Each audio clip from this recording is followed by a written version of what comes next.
Hello YouTube, welcome back to my channel, and in this video I'll be unboxing the brand new Samsung Galaxy S20, the flagship phone from Samsung for the year 2020.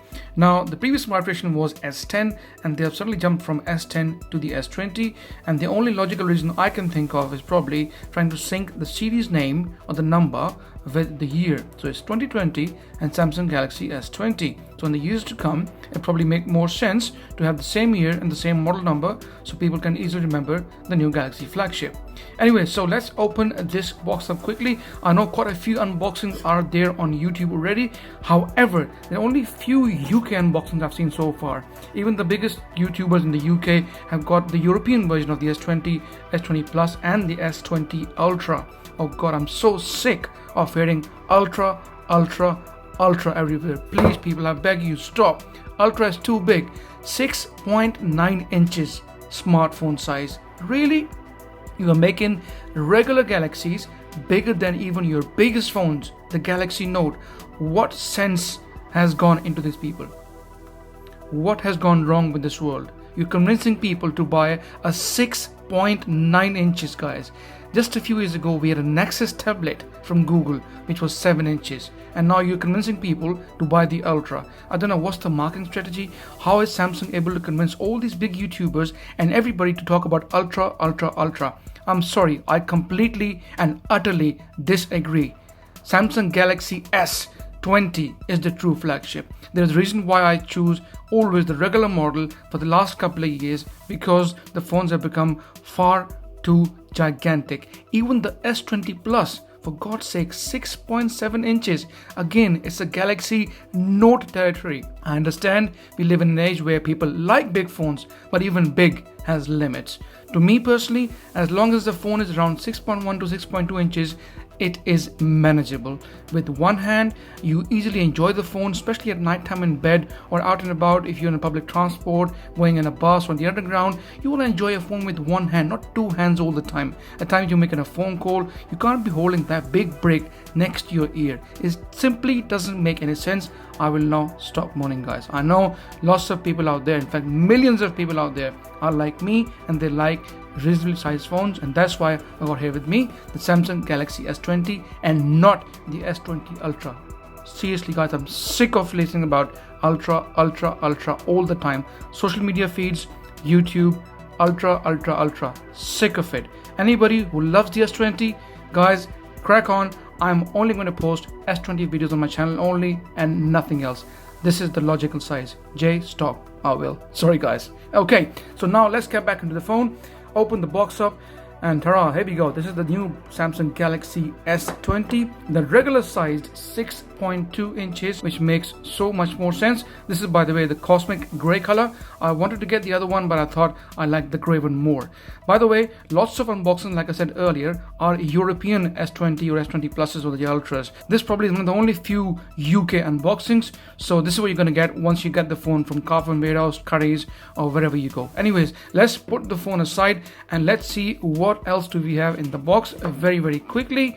So we have the UK a 3-pin charger, guys, as opposed to the 2-pin that you've seen in most unboxings. So this is the super fast charger, as Samsung is saying. You can say a super fast charger. This probably is not as fast as you have on the OnePlus 7T and the other series, but fast enough hopefully. So let's have a look at the rating then. So you got 5 volt 3 amp and 9 volt 2.7 amp, and also 5.9 3 amp and 11 volt and 2.2 amp. So yes, fast, but not as fast as you have, like I said, on the OnePlus flagship series. Let's see what is inside in here then. This is the Type-C USB cable. Now things have changed a little bit, as you can see. Now you have a regular USB port on the charger and also a USB port on the other end, because all these new gadgets, new cars, they all come with Type-C USB ports. That's why the trend is now changing and they're getting you to adapt this way instead. Okay, what else? We have the earbuds, the typical AKG branded earbuds, as you can see, guys. There we go, and you got some extra pair of earbuds with that as well. And by the way, this time they are Type-C, so you can plug it into your Samsung Galaxy S20 straight away. There we go, without any fuss, and you'll be hooked up straight away without any issues. No converters, no adapters required. So this is a good move from Samsung, not too bad. Okay, so now let's put everything away and let's have a look and see what the phone is all about. Okay, so the beautiful cosmic gray. So let's peel the cover off from the back. Wow, that feeling every single time I unbox a phone has not diminished just yet, even though I've done so many unboxings. Let's look first of all at the bottom of the phone. Then we got this nice speaker on the right hand side. As always in the past couple of years, the Samsung Galaxy flagship phones have dual speaker setup, the bottom speaker and the front earpiece acting as the second speaker, and obviously they are Dolby Atmos speakers. I'll be testing this against the Samsung Galaxy S10, Xperia 5 and other phones that I have got, and we'll see how these speakers perform. Type-C USB along with the mic here on the left hand side, all flushed for the first time in a long time, so I'm glad to see that. On top you got your SIM tray along with your micro SD card expansion should you wish to, another noise cancelling mic right at the top, and on the right hand side this is where your power button is along with the volume rocker. Along the power button you can see it's got a bit of curve to it, and this is a slight design change from which they had from the Samsung Galaxy S10, and it's looking quite nice and quite aerodynamic, I must admit, even though the phone does not need any aerodynamics, but still it looks quite nice and flushed, so I like it. Okay, so also at the back you got a bit of slight camera bump. This is not as thick or as protruding as you have on the Samsung Galaxy S20 Ultra. Obviously it's got more tech, more lens and more zooming power. This is the regular S20 flagship with 3 regular cameras, which we will discuss in the days and weeks to come. Obviously the ultra wide, the regular, and also the telephoto lens. So we'll be taking quite a few samples, pictures on my social media, also videos on my YouTube channel, 8K, 4K, 1080p 60 fps. We'll be testing the zoom and everything else and see how that goes. I'm hearing that the autofocusing is a bit slower as opposed to what we had on the S10, S9 and the S8, because these lenses don't have the dual pixel technology anymore. However, I will test it and we will have a look in depth once I've lived enough with the phone. Also you got the dual tone LED flash here as well, which is quite nice. And all in all, a good looking phone, a very easy to hold phone with one hand, and that's the reason why I got the Samsung Galaxy S20, because it's very easy to hold with one hand. It has a total width of 69.1 millimeters, which is very good. In my personal opinion, anything under 70 millimeters in width is quite easy to manage with one hand. Now let's have a look at the Samsung Galaxy S10 next to it. This is the flagship from last year which I had along with the S20, and this phone has got a slightly more width of 70.4 millimeter. Once again, just crossing that threshold which I just said I prefer. However, the phone is still very manageable. As long as it's around the 70 millimeter mark, it should be quite manageable, but ideally I would like it to be below 70 millimeters like you have on the Samsung Galaxy S20. So if I hold them both with one hand, even though I feel comfortable, but I feel more comfortable holding the Samsung Galaxy S20. A similar pattern was also followed by the Sony Xperia 5, the flagship from Sony. So far I know we are hearing about Sony Xperia, the new one coming out very soon already, but this is the current flagship from Sony so far, and this has a width of 68 millimeters. I prefer even less, which is great. 68 millimeters is in fact the ideal width. You can see my thumb can go all the way across to the other side of the screen, which means I can easily type with one hand and also hold the phone with one hand. Even though this is slightly more wider as 20, but still very manageable, and my thumb can go all the way across onto the other side, so it's not looking too bad. Both phones are very comfortable, and that's the reason why I prefer these kind of phones, because they are so much easier to hold with one hand. And this is one thing I can never get over with. I would always prefer smaller phones. The day these OEMs stop making the less wider phones, I will stop buying these phones and I'll revert to some other brand who's giving me this ability to hold the phone with one hand. Now, if you look at the OnePlus 6 from last year, it had a similar issue, even though this is one of my favorite phones of all times. Superb performance even till this day with Android 10, superb battery life, everything is fantastic in this phone. Cameras are decent enough, very fast fingerprint sensor. However, the width on this phone is 75.4 millimeters, which is one of the widest I've ever had. So despite all that every feature, everything I love about the phone. This is one thing I don't like about the phone. As you can see, it's putting a bit of pressure on my palm, and I'm unable to put my thumb all the way across, meaning I would need two hands to use this phone. And same is the story with the OnePlus 70, which I also have at the moment. The phone is occupied, but that phone has got a 74.4 millimeters width, but this is 75.4 as opposed to Samsung Galaxy S20, which has 69.1. So anything below 70 mil or around 70 millimeter is easier to handle, and that's why Xperia 5, Samsung Galaxy S20 and the Samsung Galaxy S10 will remain one of my favorite phones throughout this year so far, because I love the ideology behind that, which is for those people who love to use phones with one hand and they have a reasonable size of around 6 to 6.2 to 6.3 inches. So this is the ideal for me. Okay, enough of the comparisons. Back to this main flagship phone, the Samsung Galaxy S20. So now let's boot this phone up, and whilst it boots, let's quickly go through the basic spec. The Samsung Galaxy S20, the one I've got, is the Exynos 990. That's the European version. If you're in America, you'll be getting the Snapdragon 865 version. Now most of you who follow me, you know the Exynos versions have always been very fast, same as their Snapdragon 865 siblings. However, the only one area where the Exynos lacks is the battery life. On my Samsung Galaxy S10, I will be putting a video up very soon. The battery is pretty mediocre. Even after the new Android 10 update on this S20, I'm still not getting enough battery life on this phone. I will be posting a video very soon telling you exactly how much screen on time I'm getting on the Samsung Galaxy S10, but it's not good. However, on the Snapdragon version of this phone, still till this day, even with Android 10, the phone is getting a very good, decent battery life.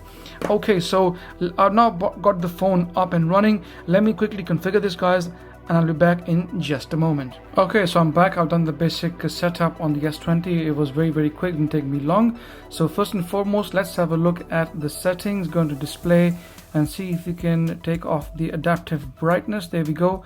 And put it on manual. I prefer manual so that I can control and see how good the quality is on the Samsung Galaxy S20 display. And display seems very bright, very nice, very punchy, obviously Quad HD. So their displays are one of the best in the market I've seen over the years. Okay, so let's get back into display again, and let's see if we can look at the refresh rate. Now this is one thing which has been often spoken about. On the OnePlus 70 that I've got, it's got up to 90 Hz, and it makes a significant difference. Even though it wasn't as obvious to me, like I did say in my unboxing, it did make a difference. Yes, your fingers tend to slide a bit more smoother, the response times do increase, but not significant. So it'll be interesting to see how big a jump is from 60 to 120 Hz. This is almost double the kind of refresh rate, and I would like to see how this goes. So let's tap into 120, apply it, and see how this goes. Okay, so let's tap on. I'll tell you what, this slider thing is also not on. You should be able to swipe across like that and notification should come down. So I think the way to do is go into settings, and then if I remember correctly, display, go into home screen, and there should be an option here to slide down. There you go, swipe down for notification panel. There we go, guys. So now if you slide down, you can obviously bring the notification panel down without having to stretch all the way like this with your hand. Okay, so one hand use, that's what I prefer, guys. So let's use it with one hand. Okay, so now let's get into settings again, and let's have a look and see if we can also get the sound on, which is the tapping sound first and foremost. I prefer that. I think it's a near system sound, and there you go, touch interaction. Now you can hear all the stuff in the background, all this tapping that I'll do. So I like that. Also, whilst we check in, let's have a look at the storage that we have on the Samsung Galaxy S20. This is, by the way, like I said to you earlier, the Exynos 990 version. It comes with 8 gigs of RAM and also has 128 gigs of storage. So let's get a device care, and from here we go into storage. As you can see, it's got 128 gigs of total storage and 8 gigs of RAM. The Samsung S20 Plus and the S20 Ultra also come in 12 GB variants, if I remember correctly. Might not be the S20 Plus, but the S20 Ultra definitely comes in the 12 gig RAM version. Okay, now time to check the actual speakers on the phone. As we know, like I said, the phone's got a dual speaker setup, one at the bottom, one on the top, and the phone has got Dolby Atmos as well, which is there at the moment switched off. So let's get on to YouTube and play our track and see how it sounds.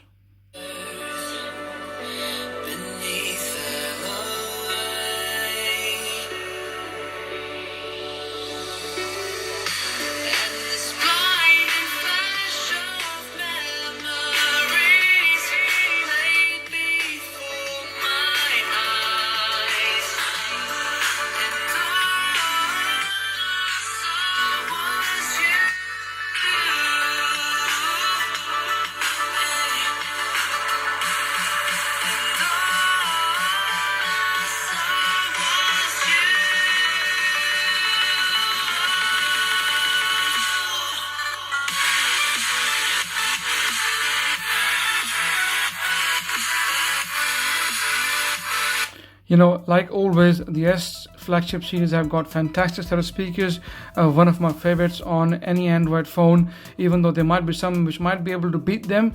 But I always like the way Samsung have tuned their speakers. They're punchy, they're crisp, they've got a nice bit of bass to it and very clear sound, especially when you turn the Dolby Atmos on. As you can see, a little while ago I was turning it on and off, and it does make a significant difference to the actual sound coming out once you turn on Dolby Atmos. Okay, now time to test the camera and see how that is on the Samsung Galaxy S20. I got a couple of test subjects, as you can see in the background.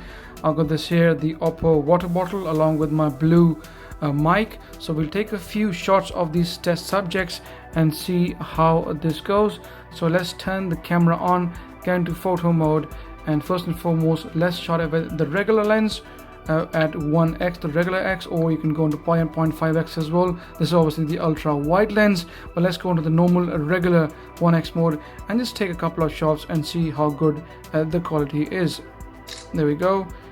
What's that on top? This is the scene optimizer, so we'll leave it switched on because by default it is already switched on. Okay, now let's zoom in a little bit up to 3x and see how good the quality is. There we go. Bit down the volume bit. There we go. Okay, so back to normal again. Let's go back into the Oppo water bottle. Hashtag be a shot maker. That was the event that I attended in London not long ago. There we go.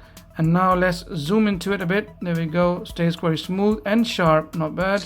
And then at the bottom here as well. There we go. And now let's try the ultra wide lens, which covers both the mic and the bottle. There we go, not looking too bad. Once more, there you go. So without tapping on the screen and doing anything else, I've been able to obviously capture a few shots. So this is the ultra wide lens, as you guys can see. So getting in all the way, the quality is okay. As you can see, there's a bit of blur in the image, and also on there on here, because the color is green, so he was able to retain the accuracy much better as opposed to what it was on that mic. So okayish, average I would say, not the best so far. Mind you, the conditions are pretty tough here as well. Now on this one it's a lot better than before, but still you can see the image is still not as accurate and as sharp as it should be, and similarly with the bottle as well. So now let's get into the regular lens. There you go, guys. Zooming on this photo, this was up to 3x. As you can see, the color accuracy is much better, and you can easily read England and Wales ICC Cricket World Cup 2019 and global partner Oppo. So not looking too bad. Be a shot maker again, lots of text, green, so very sharp, not looking too bad. Here on the bottle itself, from the regular lens, looks very nice. Once again, going into 3x on the mic, this is much better as opposed to what it was before. Okay, so back into the images again. There we go. All right, now on the regular lens, it's looking very sharp, very nice. You can see volume and mute both are looking very nice, and so is the blue logo. The texture here as well is very nice. So overall the camera quality is good, not bad, but obviously this is just a few shots indoors. Once I go out and about, I will take a lot more photos and videos, so please do stay tuned to my social media. So guys, these were the first impressions and unboxing of the Samsung Galaxy S20. I'll be testing the fingerprint sensor in a separate video, as this one seems to be a lot more accurate and faster as opposed to what we had on the Samsung Galaxy S10, which I still, even till this day, struggle to use properly. At times it does work, at times it doesn't, and it's a bit slower as opposed to what you have on the Xperia 5 and the OnePlus 7T. So I thought I will do a dedicated video on the fingerprint sensor on the S20 to give you guys an idea how fast and quick it is. That's pretty much it from me for today. If you like my video, please give it a thumbs up. Any questions, please feel free to ask me in the comment section, and like always, please subscribe as it helps, and I shall see you in the next video.